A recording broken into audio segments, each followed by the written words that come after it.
Hello friends, मैं दीप्ति। मेरे channel में आपका बहुत बहुत स्वागत है। उम्मीद है आप सब बहुत अच्छे से होंगे। तो सबसे पहले मिलिए मेरे गार्डन में खिले हुए कुछ गुलाब के फूलों से, जो खिल तो रहे हैं बहुत अच्छे से, लेकिन देखिए लगातार बारिश की वजह से इसकी पंखुड़ियाँ ख़राब भी हो जा रही हैं और मैं इन्हें अलग भी करती जा रही हूँ। फ्रेंड्स, हमारे यहाँ पिछले 3-4 दिनों से लगातार हल्की फुहारों वाली बारिश हो रही है, यानी सावन की झड़ी लगी हुई है। कई सालों के बाद हमारे यहाँ ऐसी बारिश हो रही है और ये कटिंग लगाने के लिए बहुत अच्छा समय होता है। जब लगातार फुहारें पड़ती रहती हैं तो ऐसे समय में अगर हम रेत में कटिंग को ग्रो करें तो वो बहुत इजीली ग्रो हो जाते हैं और बहुत अच्छे से उसके रिजल्ट भी आते हैं। रेत में ग्रो करने पर प्लांट की कटिंग जो है वो ओवर वाटरिंग से ख़राब नहीं होती, क्योंकि रेत में पानी रुकता नहीं है, ड्रेन हो जाता है इसलिए। और गुलाब के फूल जब खिल जाते हैं और फूल ख़राब होने लगते हैं तो मैं उन्हें इस तरह से प्लांट से अलग कर देती हूँ। इससे क्या होता है, प्लांट फ्रेश बना रहता है दिखने में और प्लांट की एनर्जी भी वेस्ट नहीं होती है और फिर नई कलियाँ भी इनमें बहुत जल्दी से बनने लगती हैं। पिछले दिनों मौसम को देखते हुए मैंने भी कुछ प्लांट्स की कटिंग ग्रो की है, तो आज मैं वही आपसे शेयर करूंगी। सभी प्लांट्स की कटिंग को मैंने रेत में ही ग्रो किया है ऐसा नहीं है।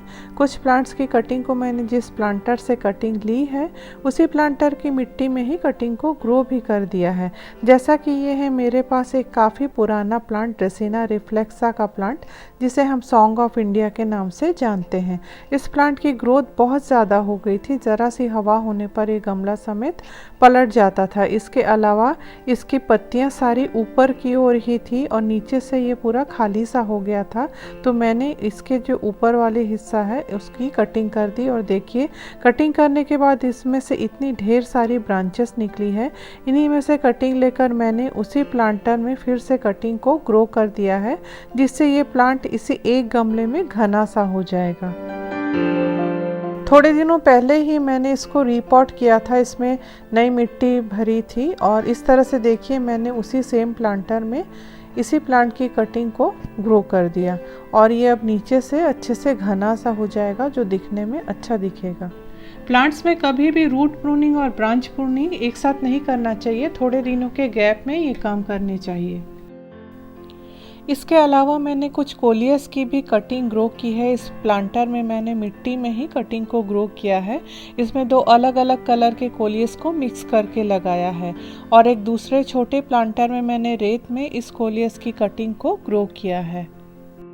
कोलियस का पुराना प्लांट खराब होने से पहले ही हमें इसके ऊपर की 3-4 इंच की कटिंग लेकर अलग से ग्रो कर लेना चाहिए, क्योंकि कोलियस का प्लांट जब पुराना हो जाता है तो वो अपने आप ही खराब हो जाता है। इसके साथ ही मैंने गुलदाउदी, शेवंती या क्रिसेंथेमम की कटिंग लेकर उसे भी ग्रो किया है। इन कटिंग्स को तो मैंने डायरेक्ट पॉट में ही लगाया है और एक ही प्लांटर में खूब सारे कटिंग लगाए हैं ताकि सीज़न में पूरा गमला फूलों से भर जाए। इसे अब मैं रिपोर्ट नहीं करूँगी, बस 2-3 बार पिंचिंग करते हुए इन प्लांट्स को घना बना लूँगी। ये जो प्लांट्स आप देख रहे हैं इनकी कटिंग अभी मैंने नहीं ली है, इसकी भी कटिंग मुझे अभी ग्रो करनी है। मेरे पास क्रिसेंथेमम के 25-26 गमले हैं, इसलिए मैं धीरे धीरे करके इन सब की कटिंग को ग्रो कर रही हूँ। ये कुछ वो कटिंग्स हैं जिनको मैंने थोड़े दिनों पहले लगाया था और ये अच्छे से चलने लगे हैं और इनमें ग्रोथ भी स्टार्ट हो चुकी है। गुलदाउदी या क्रिसेंथेमम की कटिंग लगाना बहुत आसान होता है। इस तरह से प्लांट के ऊपर की 3-4 इंच की कटिंग लेकर इसके नीचे की पत्तियों को अलग करके बस इसे मिट्टी या रेत में दबाना होता है। बाद में जब ये ग्रो होने लगता है तब इसके ऊपर के हिस्से की पिंचिंग करके इस प्लांट को घना बनाया जाता है। तो चलिए इस कटिंग को ग्रो करते हैं। तो ऊपर की 4-5 पत्तियों को छोड़कर मैं नीचे की सारी पत्तियों को अलग कर रही हूँ और फिर इसे मैं रेत में लगाऊंगी। और इस तरह से ये कटिंग देखिए अब ग्रो करने के लिए तैयार है। मैंने एक टब में कुछ ड्रेनेज होल बनाकर उसमें रेत भर कर रखा है और उसमें ढेर सारी अलग अलग प्लांट्स की कटिंग लगाई है। जब इनमें रूट्स बनने लगेंगे तब मैं इनको यहाँ से निकाल कर किसी मिट्टी वाले पॉट में शिफ्ट कर दूंगी। तो चलिए देखते हैं यहाँ मैंने किस किस प्लांट्स की कटिंग लगाई है। तो सबसे पहले ये है एक्सोरा का प्लांट, उसकी कटिंग मैंने यहाँ ग्रो किया है। इसके साथ ही है पेंटास की कटिंग, टिकोमा की कटिंग, ढेर सारी सेवंती तो है ही, बेबी सनरोज की कटिंग, टेक्सास रेंजर, गेंदा, ये सारे प्लांट्स को मैंने यहाँ पर ग्रो किया है। कुछ दूसरे प्लांटर में मैंने गेंदा की कटिंग ग्रो की है, इनको मैंने मिट्टी में ही लगाया है। गेंदा किसी भी मीडियम में बहुत अच्छे से ग्रो हो जाता है। और हाँ, यहाँ मैंने जितनी भी कटिंग लगाई है इनमें किसी भी कटिंग में मैंने किसी रूटिंग हार्मोन का यूज़ नहीं किया है। बारिश के समय में बिना रूटिंग हार्मोन के भी प्लांट्स अच्छे से ग्रो हो जाते हैं।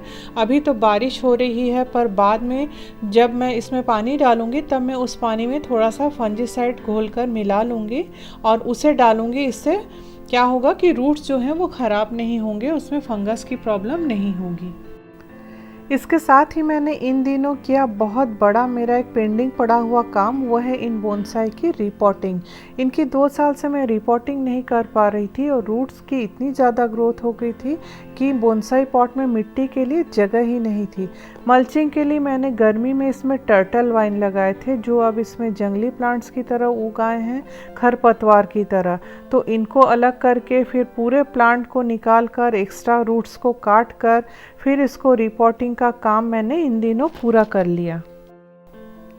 बोनसाई की रिपोर्टिंग एक बहुत बड़ा काम होता है मेरे लिए, क्योंकि ये काफ़ी बड़े और भारी सीमेंट के बोनसाई पॉट में लगे हुए हैं, इसलिए मुझे किसी की हेल्प भी लेनी पड़ती है इतने बड़े गमले को उतारना, खाली करना और फिर चढ़ाना, इन सब कामों के लिए।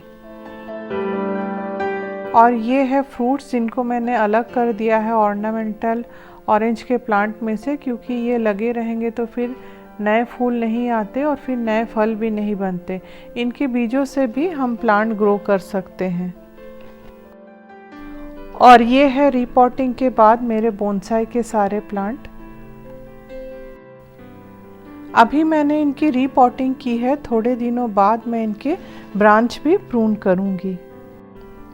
मेरे ये बोनसाई काफ़ी पुराने हैं, कुछ 15-16 साल के हैं, तो कुछ बोनसाई को तो 20-22 साल भी हो गए हैं। आप इनकी रूट्स को देखकर ही समझ सकते हैं ये बात। तो फ्रेंड्स, इस तरह से मैंने अपने बगीचे में इन दिनों ढेरों काम किए और बहुत सारे काम करना अभी बाकी भी है। तो यही सब मैं आपसे शेयर करना चाहती थी। अगर मेरे वीडियो आप लोगों को पसंद आ रहे हैं तो मेरे चैनल को सब्सक्राइब कीजिए, शेयर, लाइक एंड कमेंट भी कीजिए। मिलती हूँ अगले वीडियो में, तब तक के लिए आपसे विदा लेती हूँ। Thank you, bye bye and take care.